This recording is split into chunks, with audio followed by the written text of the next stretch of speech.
How bad is Monster Hunter World's Platinum? Is it so bad it's going to make me feel like it's kept behind an impossible wall? Or maybe it's going to make me want to quit trophy hunting altogether? Well, today I'm going to find out by getting the Monster Hunter World Platinum. Now, the Monster Hunter World franchise has been around for quite some time, even longer than some of your favorite OnlyFans models, believe it or not. And quite honestly, it gives you more value for money. It's a franchise where you're a glorified poacher that peacefully relocates mythical and most likely endangered creatures to the afterlife in order to make new shoes. So if you're vegan, this franchise is most likely not for you.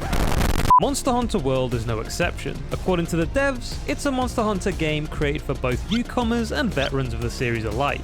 It's set on a new continent where almost everything is trying to kill you. I can safely assume it's Australia. G'day, mate. So with a game this good, why do only 5% of players have the platinum? Well, difficulty-wise, it's a 4 out of 10, so not that bad, and it only takes one playthrough. However, it's projected to take 300 plus hours, and believe it or not, that's not even the worst of it. But we'll get to that in a bit. All in all, this is a B rank in Farruski clan rating. Now I'm going to take a wild guess that the amount of hours you need to dedicate to this platinum is the main reason why it's so rare. Until recently, I was also part of that 95% that gave up. I started this game back in 2018, but after doing some of the grindy tasks, I realized this game just isn't for me. And 6 years later, I still haven't changed my mind. For a lot of the time I spent on this platinum, I constantly thought of giving up, and it would have been my own stupid fault because I made a ton of mistakes along the way, but we'll get to that in a bit. I have to admit, it's not really a game that I would choose to play, but the advertisements were so good back then that my nature to be easily led just couldn't resist. 俺は貯金かな。俺福袋待ってるゲームがあるって幸せだ。モンスターハンターワールド、いよいよみんなで狩ろうぜ。はい。I'm off to buy Monster Hunter World. This game is now part of my unfinished backlog, so as a result of this, I only have 22 trophies left, including the platinum. 2 gold, 6 silver, and 13 bronze. Therefore, I start this mission with 28 out of 50 trophies already obtained. Nice. Now back then I spent 79 hours on the game where I was able to complete the story and a few miscellaneous trophies. Please don't ask me what the story is about because quite honestly I can't remember. Although it probably went a bit like this. Look at the size of that thing! Shoot the dopey bastard. A few moments later. Look at the size of that thing! Shoot the dopey bastard. 1 hour later. Look at the size of that thing! Shoot the dopey bastard. 1 eternity later. That's the biggest thing I've ever seen. Shoot the dopey bastard. Realistically, people don't really play Monster Hunter for the story, do they? Some people even call the story the tutorial for the actual game. And I have to agree. The end game is what it's all about. Monotonous grinding by killing the same monster over and over and over again to get randomly generated drops, only to have to do it again and again and again and again and again. But we'll get to that in a bit. For now, let's break down the steps to get this platinum. Since I uploaded my save back in 2018, there were realistically only 2. Get the rest of the miscellaneous trophies, which included capturing, researching and slaying monsters, investigations, co-op quests, guild cards and hunter rank, arena quests, gathering money and research points, and crafting high-level gear and weapons. Jesus Christ, I feel like it'd be easy to find Atlantis. In addition to this, we also need to get all the crowns, which, believe it or not, is the most time-consuming of the 2, and the worst part of getting the platinum. There was also one specific monster that really pissed me off. But we'll get to that later on. Now, I understand that my predictability in making stupid decisions that lead to mistakes is on the same level as starting Skyrim and choosing the Stealth Archer class. With great stupidity comes great disappointment, which led me to make this platinum a lot longer than what it needed to be. So if you want to avoid that yourselves, make sure you watch the video till the end.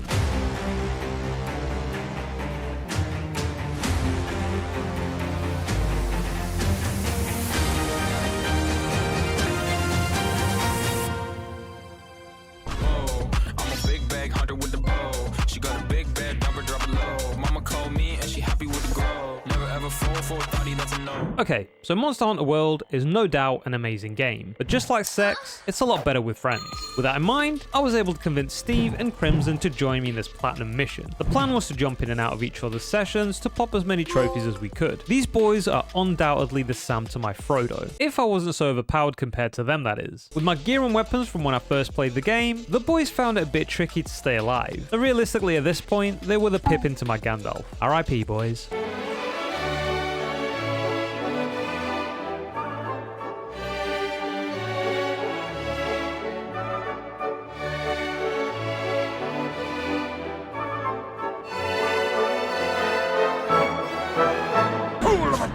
The beauty of Monster Hunter World is that you can essentially tackle multiple trophies at once. For example, you can tackle the slaying and capturing trophies by using investigations if you plan it right. So we did just that. We worked on getting all the trophies at once. Unlucky for us, we didn't quite plan it as well as we should have, but we'll get to that later on. For now, hand in hand with fainting and failing quests, we decided to also tackle some of the monster crowns early on. I'm not gonna lie, crown collecting is a tricky business, but most of them you have specific ways to check to see if monsters are the sizes you need them to be, and you can see which type of quests give you a higher chance of actually getting crowns. Because these crowns are RNG, and we all know how much I love RNG. But we'll touch on that a bit later on, because for a select few, there are quests that guarantee you crowns. Obviously with that knowledge, we jumped on these quests faster than the time it takes you to get to your crush's house when she agrees to Netflix and chill. All I had to do was choose the right event, slay the monster, and voila! No RNG, no grinding, just victory. If only the rest of the trophies were this easy.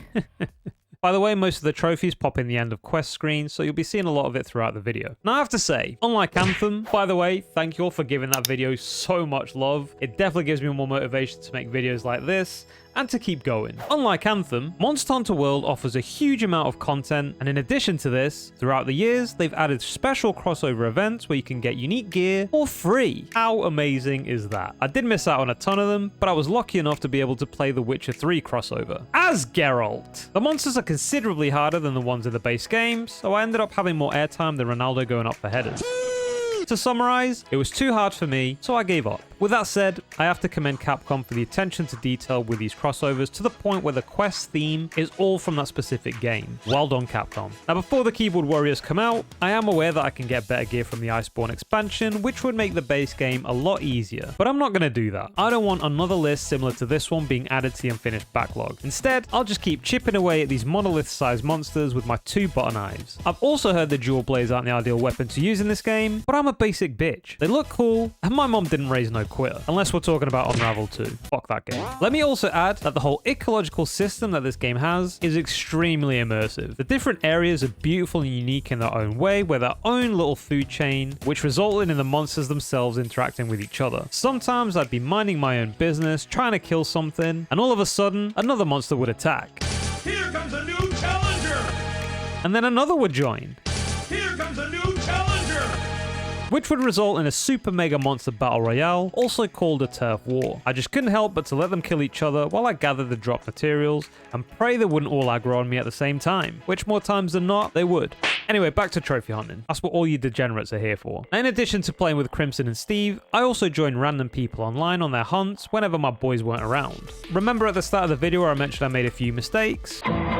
Instead of joining random quests, I could have chosen quests that gave me a higher chance to get some of the monster crowns. But I wasn't that smart. Anyway, when I joined these random online quests, it mainly consisted of everyone else carrying me, quite honestly. I was more of a burden than help. It's also worth mentioning that the quests get harder when they're in multiplayer. So if one of these poor souls were having a bad time when firing the SOS flare and I showed up, their day would have just gotten so much worse. On the plus side though, while doing these, I popped the Temper trophy for hunting my first tempered monster. These are much harder versions than the normal monsters, by the way. And shortly after, the Monster Slayer trophy for hunting 100 large monsters. Even though I failed the quest because I was meant to actually capture the monster rather than kill it. But hey, trophy!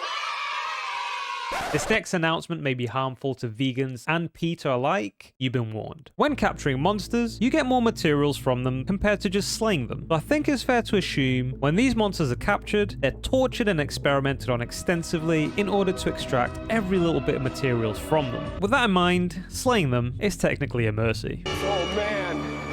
Oh God. Oh man. Anyway, it's no secret this game is the embodiment of grinding and annoying trophies, but there's one in particular that stands out as being the most annoying: the spreading the word trophy. To get a guild card, you need to rely on other players to be willing to send you theirs, which a lot of the times, they don't. And I get it. Unless you're going for the trophy, it serves no other purpose. You know, unless you're one of those people that like to brag to random people online by sending them your stats. But we have Reddit for that. Anyway, back in 2018, I sent mine out all the time, but would very rarely get one back. I had no friends back then, so I couldn't really grind it out either. And that was one of the reasons I gave up on this platinum. Today, I do have friends to grind it out with, so it didn't take that long to pop the spreading the word trophy. It was still annoying though. Pro tip, if you're going for this, in your settings, make sure you have accepting them automatically activated. That way, you only have to worry about sending them. By this point, I started concentrating more on the investigations that involved capturing monsters.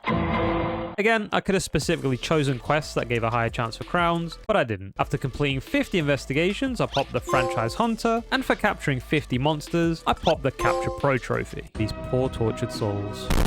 As a result of joining multiple quests, I saw some pretty badass combinations of armor sets, which got me thinking, what in the fuck am I wearing? The fuck is that? I decided to play Monster Hunter World as intended rather than for the trophies. The beautiful blue dragon with a very long and weird name that I won't try and pronounce was my victim of choice. After fighting it more times than I can remember, as well as a few other monsters for the odd materials, it was done. Now that is sexy. Since this armor was also highly rare, I popped the Impregnable Defense trophy as well. With the fashion issue resolved, I returned to trophy hunting. I decided to tackle the Arena trophy next, since it's a separate entity. There are quite a few quests you can choose from here, but the one that worked the best for me was Quest 2. Anyway, in the Arena you're locked to certain gear sets. I carried on being a basic bitch and chose the Dual Blade set. My approach to get this mission done as quickly as possible was as follows. As soon as the quest started, I would drink a dash juice and equip the Flash Pod. I'd jump down into the Arena and activate Demon Mode to get a few free hits while the chicken was cockle-doing. Whenever I could, I'd have Demon Mode active for faster hits and easier dodges. When the Kulayaku dug itself as stone, I'd use the Flash Pod to stun it for more free damage. You can do this twice in total, since you get 2 Flash Pods each time. When I ran out of Flash Pods, I'd just pick up some piercing pods that the Kulayaku would have dropped. Finally, I would use the Shock Trap, set 2 barrels more or less near its head, and blow them up for massive damage. If after all this it was still cockle-doing, it wouldn't take too long. This tactic usually took me around 3 minutes. Maybe there are easier ones out there, but this is what worked for me. So don't at me. Anyway, once I completed 50 of these arena quests, I popped the Nowhere to Go Up trophy. Yes, it is as tedious as it sounds, and I would have much rather watched paint dry. From this point on, we started getting really serious about getting the notorious monster crowns. Now, I haven't actually explained just how tedious this is, so let me break it down for you. As far as I'm aware, there are 3 ways you can get crowns. The easiest way is to complete all the quests that guarantee crowns. Pretty self-explanatory, which is what we did first. The second easiest method is to choose the quests that give a 12% chance of getting a crown. Luckily, these quests include multiple monsters, so if you're lucky, you can get multiple crowns at once. However, there are only a select number of monster types in these quests. The final method, and the most tedious and time-consuming of them all, is the investigations. The more valuable the reward, the higher the chance of you getting a crown is. However, it ranges between a probability of 6 and 3%. We'll go a bit deeper into this third method later on. Just keep in mind that on top of those low percentage rates, everything is RNG. Regardless, we powered through and managed to get both miniature and large crowns for the Anjanath, Azor Rathalos, Great Jagras, Barath, Kulayaku, Odogoran, Pink Grathian, Radaban, Great Gyros, Rathalos, Puki Puki, Palumu, Legiana, Tobi Kadachi, Titsuyaku, and the Dodogama. And I'm 95% certain that I butchered all those names. But it wasn't all butterflies, rainbows, and crowns though.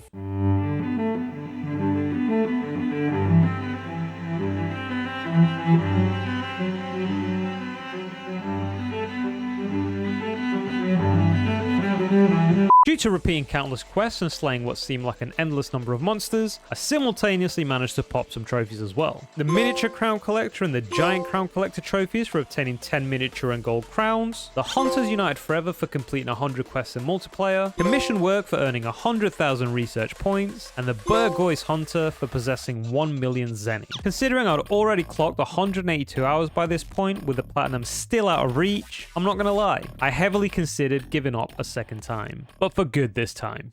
No! I will not fall into the same pitfall as Adam McDermott.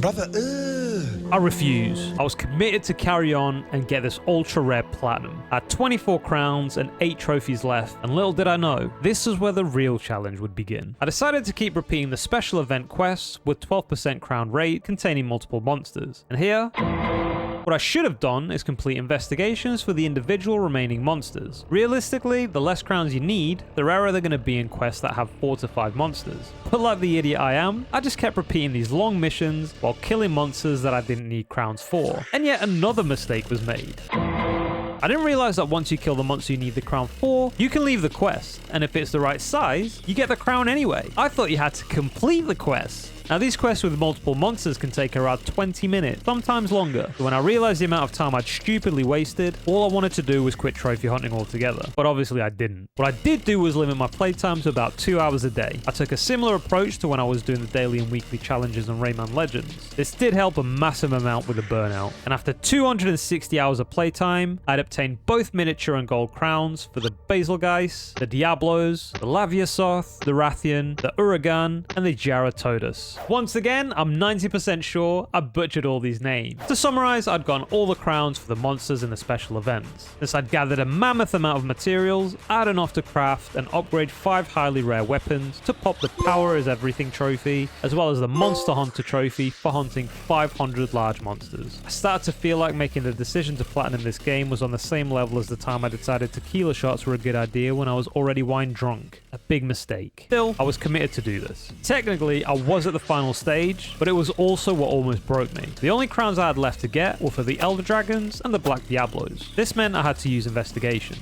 Now, first of all, to get investigations, you need to either encounter monsters in the wild or examine their tracks. However, the monster and investigation type you get are RNG. For example, a lot of the times I'd be gathering tracks for a Nergigante, but get an investigation for a Dodogama instead. In conclusion, just because you're gathering tracks for a certain monster does not mean the investigation you're going to get is for that monster. And this was where I made...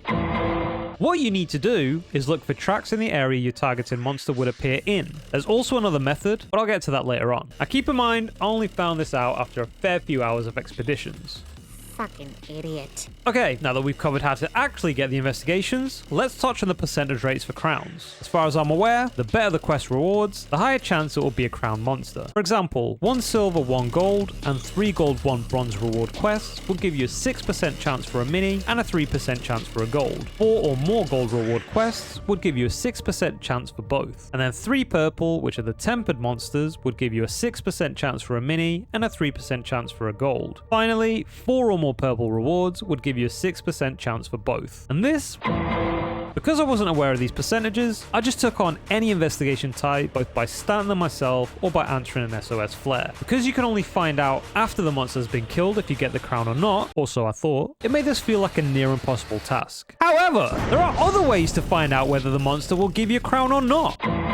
But we'll get to that in a little bit. For now, I want to thank all the absolute legends that carried me through this section of the game onwards. More times than not, I would get absolutely overpowered players come to my aid. And by come to my aid, I really mean carry my ass. If someone came in with a name I couldn't read, I knew I was in good hands. Especially when it came to the tempered monster investigations, because these boys can hit harder than a 1960s husband when dinner wasn't on the table on time. So thank you, legends, whoever you are. After a fair amount of hours of completing countless quests, I managed to get both mini and gold crowns for the Kushala Daora, the Valhazak, and the Testra. And once again, I'm about 85% sure I butchered all these names. In doing this, I also popped the Elder Slayer trophy for killing 50 Elder Dragons, the Established Hunter for reaching Hunter rank 100, the Indomitable for hunting 50 tempered monsters, and the Monster PhD for maxing out the research levels for most monsters. Alongside these trophies and crowns, I also managed to get the crowns for the Black Diablos. But this Grumbletonian deserves a section of its own, and in case you're wondering, yes, this is the monster I mentioned at the start of the video. This absolute unlicked cub was by far the hardest fight for me. I don't know what it was, but I struggled every single time. Compared to its counterpart, the Black Diablos is far more aggressive, hits harder, has more health, screams way more often, and tells you everything is fine when it's clearly not. And if you haven't figured it out yet, the Black Diablos is a female in heat. He's out of line, but he's right. Seriously, this thing is absolutely relentless. And from the level of aggressiveness it shows, it's most likely married. That was a pretty good joke. After reflecting a little bit, I realized the Black Diablos isn't married, because if it was, it would be very kind and considerate. There were times where it just wouldn't stop attacking. The hitboxes are insane, and the stun locks, my god, the stun locks. Annoying motherfucker. For some reason with these quests, barely anyone joined, so a lot of the times, I was fighting it solo. The mini crown was fairly fast to get, but the gold crown, well, the game just didn't want to give it to me. Or maybe the times I did fight a gold crown Black Diablos, I was getting slapped harder than my wife's ass every time she walks past. Regardless, I fought countless Black Diablos and no crown in sight. I was seriously getting depressed because, like I said, the fights aren't short. I remember earlier when I said there was another way to see if the monster was a crown one or not. Well, you can actually measure the monsters when you encounter them. There are a ton of really great videos and guides out there that show you exactly the size requirements for the crowns. Long story short, by using the measuring method, you don't have to fight it if it's not the right size you need. So for countless hours of stress and failure, I didn't even have to fight it the whole time. By this point, I started thinking, if a fly loses its wings, does it become a walk? But also, why am I still grinding for this game? Even knowing how to measure it, the crowns still didn't want to spawn. I spent countless hours entering quests, measuring the monster, and returning from quests. It was boring as hell, but I have to admit, a lot less frustrating than actually going through 15 to 20 minute fights. Now I also have to say that sometimes you do miscalculate the size and end up fighting a monster for no reason. But still, one wrong fight every now and then, and by fight I mean mostly I just got treated like I just had spat on its mother, it's still a very good trade-off. So, after a stupid amount of hours, I had finally found it. That's a huge bitch! The only godsend from fighting the same monster over and over again is that you start to click with it. With every fight, you feel yourself getting better and better, which is worth mentioning. By this point, I felt like I truly mastered the mechanics of the game. Surprise, motherfucker!